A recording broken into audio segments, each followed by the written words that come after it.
बाबा के दुआरे पानो करा चकरवा खोदे लिया पाना फुआ सगुनी पोखरवा।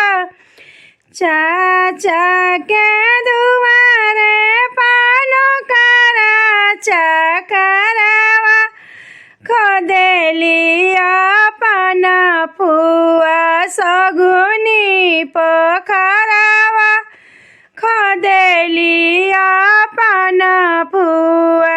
पोखरो ना खाना फुआ करेली झगड़ावा पोखरो ना खाना फुआ करेली झगड़ावा। हमारा के चाही ना गलावा के हरवा हमारा के चाही त गलावा के हरवा। जल्दी जल्दी खाना बहिनी सगुनी पोखरवा जल्दी जल्दी खाना बहिनी सगुनी पोखरवा। हो बिहान बहिनी पेनाइब त के हरवा के बिहान बहिनी पेनाइब त के हरवा। भैया के दुआरे पानो करा चकरवा खोदेली पाना बहिनी सगुनी पोखरवा खोदेली पाना बहिनी सगुनी पोखरवा।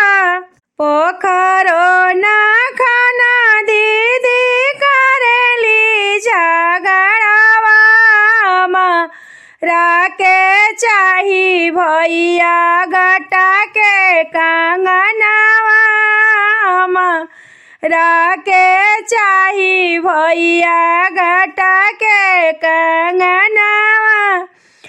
जल्दी जल्दी खाना बहिनी सगुनी पोखरवा होके बिहान बहिनी गड़ाइब तोर कंगनवा होके बिहान बहिनी गड़ाइब त के कंगना होके बिहान बहिनी।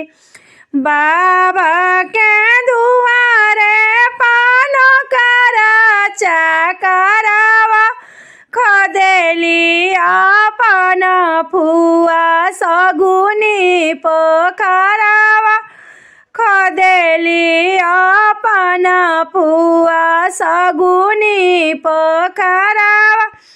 पोखरो ना खाना फुआ करेली झगड़ावा पोखरो ना खाना फुआ करेली झगड़ा।